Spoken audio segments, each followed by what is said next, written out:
ৰাজীৱ চাওক, ডাম্পাৰৰ দৌৰাত্মৰ কথা এয়া নতুন কথা নহয়। গুৱাহাটী মহানগৰীত ইয়াৰ পূৰ্বেও আমি যদি চাওঁ, মূল ৰাষ্ট্ৰীয় যি ঘাইপথ আছে, সেই ৰাষ্ট্ৰীয় ঘাইপথত ডাম্পাৰৰ দৌৰাত্মৰ কাৰণে বহু কেইগৰাকী লোকে প্ৰাণ হেৰুৱাব লগা হৈছে।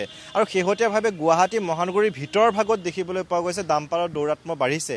আৰু কালি নিশা যিটো ঘটনা সংঘটিত হ'ল, অসম ৰাজ্যিক চিৰিয়াখানাৰ ভিতৰত যি কৰ্মৰত গৌতম কনষ্ট্ৰাকশ্যনৰ যি ডাম্পাৰ, সেই ডাম্পাৰৰ যি দৌৰাত্ম, সেই ডাম্পাৰৰ দৌৰাত্ম পুনৰবাৰ দেখিবলৈ পোৱা গ'ল চিৰিয়াখানাৰ ভিতৰত। সম্পূৰ্ণ ভুল আছিলে ডাম্পাৰৰ গৰাকী অৰ্থাৎ চালকগৰাকীৰ। আমি যদি যিখিনি তথ্য আমাৰ হাতত এইখিনি মুহূৰ্তত আহি পৰিছে যে ডাম্পাৰখন ভিতৰৰ পৰা যেতিয়া উলিয়াই অনা হৈছিল, অৰ্থাৎ ভিতৰৰ যিসমূহ সামগ্ৰী অৰ্থাৎ ভিতৰলৈ লৈ গৈ উলিয়াই অনা হৈছিল, উলিয়াই অনা সময়ত পিছৰ যিটো অংশ অৰ্থাৎ যিটো বডি, সেই বডিটো দাঙি লৈ আহিছিল, যাৰ ফলত ৰাতি সেই দুৰ্ঘটনাটো সংঘটিত হৈছিল। অৰ্থাৎ ইয়াত যিখন মুখ্য তোৰণ আছিল, নেমফলক থকা, সেই নামফলক থকা যিখন তোৰণ, সেই তোৰণখন উভালি লৈ আহিছিল। আৰু তাৰ পাছত এতিয়া এই ধৰণে বৰ্তমান আছে, এই ধৰণে যে নামফলক ইয়াত নাই আৰু নামফলক নোহোৱাকৈ এই ধৰণে আছে। যদিও গৌতম কনষ্ট্ৰাকশ্যনৰ সেই যিগৰাকী অৰ্থাৎ ডাম্পাৰৰ গৰাকী, সেই ডাম্পাৰৰ গৰাকী যদিও কৈছে যে তোৰণখন নিৰ্মাণ কৰি দিব, কিন্তু এখন ঐতিহাসিক তোৰণ 1998 চনতে এখন ঐতিহাসিক তোৰণ নিৰ্মাণ কৰা হৈছিল। আৰু সেই তোৰণখন সম্পূৰ্ণ খুব সুন্দৰকৈ চিৰিয়াখানাৰ নাম লিখা আছিল যে অসম ৰাজ্যিক চিৰিয়াখানা তথা উদ্ভিদ উদ্যান, এই ধৰণে নাম লিখা আছিল অৰ্থাৎ নেমফলক।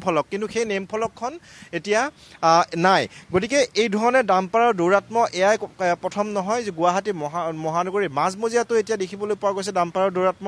আমি ৰাষ্ট্ৰীয় ঘাইপথৰ দৃশ্যাংশ দেখুৱাই আহিছিলোঁ কিছুদিন পূৰ্বে, প্ৰায় 50 গৰাকীতকৈ অধিক লোকে ডাম্পাৰৰ দৌৰাত্মৰ কাৰণে ৰাষ্ট্ৰীয় ঘাইপথত প্ৰাণ হেৰুৱাব লগা হৈছিল। আৰু শেহতীয়াভাৱে দেখিবলৈ পোৱা গৈছে গুৱাহাটী মহানগৰীৰ, আপুনি যদি নিশা যদি চাই, গুৱাহাটী মহানগৰীৰ ভিতৰৰ যিসমূহ পথ উপপথ আছে, প্ৰত্যেকটো পথ উপপথতে দেখিবলৈ পোৱা গৈছে ডাম্পাৰৰ দৌৰাত্ম। আৰু কালিৰ যিটো ঘটনা, আমি এইখিনি মুহূৰ্তত দৃশ্যাংশ দেখুৱাই আছোঁ, যিটো আমি দৃশ্য দেখুৱাইছোঁ, বিপুল ৰাজে যিটো দৃশ্য দেখুৱাইছে, এয়া হৈছে মুখ্য প্ৰৱেশদ্বাৰ। আৰু এই মুখ্য প্ৰৱেশদ্বাৰত যিখন মুখ্য তোৰণ আছিল, ঐতিহাসিক এখন মুখ্য তোৰণ, 1998 চনতে নিৰ্মাণ কৰা এই মুখ্য তোৰণখন, য'ত লিখা আছিলে অসম ৰাজ্যিক চিৰিয়াখানা তথা উদ্ভিদ উদ্যান। কিন্তু সেই যি নামফলক আছিলে, সেই নামফলকখন এতিয়া নাই।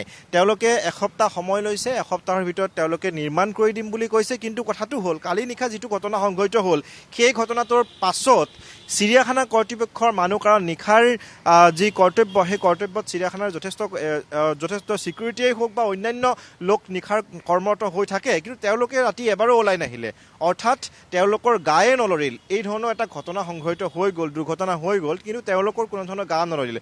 আৰু তাৰ বাবে দেখিবলৈ পোৱা গৈছিল নিশা স্থানীয় বহুকেইগৰাকী লোকে আহি ইয়াত ডাম্পাৰৰ যি গৰাকী, সেই গৰাকীৰ সৈতে তেওঁলোকে তৰ্কত লিপ্ত হৈছিল। আৰু তৰ্কত লিপ্ত হোৱাৰ পাছত তেওঁলোকে এটা কথা কৈছিল, অৰ্থাৎ ডাম্পাৰৰ গৰাকীয়ে এটা কথা কৈছিল যে তেওঁলোকে মুখ্য তোৰণখন নিৰ্মাণ কৰি দিব। কিন্তু সেই দায়িত্ব থাকিব লাগিছিলে চিৰিয়াখানা কৰ্তৃপক্ষৰ, কিন্তু চিৰিয়াখানা কৰ্তৃপক্ষৰ সেই দায়িত্ব নহ'ল বা তেওঁলোকে ওলাই নাহিল।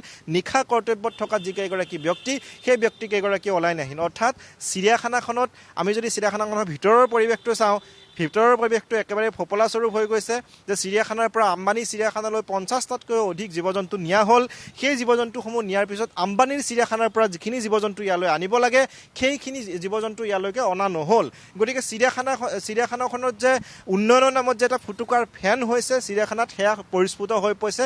কালিৰ নিশাৰ যিটো দুৰ্ঘটনা, সেই দুৰ্ঘটনাই পুনৰবাৰ প্ৰমাণিত কৰিলে চিৰিয়াখানাৰ কৰ্তৃপক্ষৰ অমনোযোগিতা, অনীহা, তেওঁলোকৰ সেয়া পুনৰ প্ৰমাণিত কৰিলে। কাৰণ আমি যদি চাওঁ যে ইয়াৰ পূৰ্বেও আমি চিৰিয়াখানাৰ বিভিন্ন বিতৰ্ক, চিৰিয়াখানাৰ বিভিন্ন দুৰ্নীতিৰ কথা আমি ফাদিল কৰিছিলোঁ, কিন্তু চিৰিয়াখানা কৰ্তৃপক্ষ ৰাতি যি ধৰণৰ ব্যৱস্থা গ্ৰহণ কৰিব লাগিছিলে এই দুৰ্ঘটনাটো হোৱাৰ পাছত, সেই ধৰণৰ কিন্তু ব্যৱস্থা গ্ৰহণ কৰা দেখিবলৈ পোৱা নগ'ল।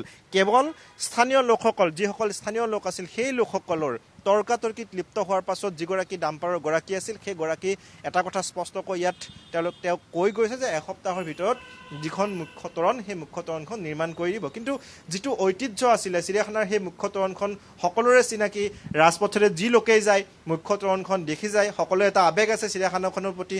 কাৰণ চিৰিয়াখানাখনত আমি যদি সৰুৰ পৰাই যদি আমি চাওঁ যে যিসকল সৰু ল'ৰা ছোৱালী, সেই ল'ৰা ছোৱালীসকলে ইয়ালৈ আহি জীৱ জন্তু সমূহ তেওঁলোকে চাই বা তেওঁলোকে এক নান্দনিক সৌন্দৰ্য উপভোগ কৰে কিন্তু সেই ধৰণৰ ব্যৱস্থা এতিয়া ইয়াৰ ৰাজপথৰে যোৱা যিসকল লোক সেই লোকসকলে এই এসপ্তাহ পৰ্যন্ত দেখিবলৈ নাপাব এসপ্তাহ পিছতে হয়তো এই মুখ্য তোৰণখন নিৰ্মাণ কৰি দিয়া হ'ব এই যিটো ঘটনা কালি নিশাৰ যিটো ঘটনা এই নিশাৰ ঘটনাটো মই পুনৰবাৰ কৈছোঁ যে প্ৰমাণিত কৰিলে যে চিৰিয়াখানা কৰ্তৃপক্ষৰ অনীহা অমনোযোগিতা তেওঁলোকৰ ভিতৰত চলি থকা যিসমূহ দুৰ্নীতি সেই দুৰ্নীতিসমূহ পুনৰ প্ৰমাণিত কৰিলে কাৰণ আমি যদি চাওঁ যে চিৰিয়াখানাৰ পৰা আম্বানী চিৰিয়াখানালৈ অৰ্থাৎ পুঁজিপতি যিহেতু কোৱা হয় বাৰে বাৰে বিৰোধীয়ে হওক বা স্থানীয় বহু লোকেই অভিযোগ উত্থাপন কৰে যে এই বিজেপি চৰকাৰ কেৱল পুঁজিপতিৰ চৰকাৰ সেয়া যেন পুনৰবাৰ প্ৰমাণিত কৰিলে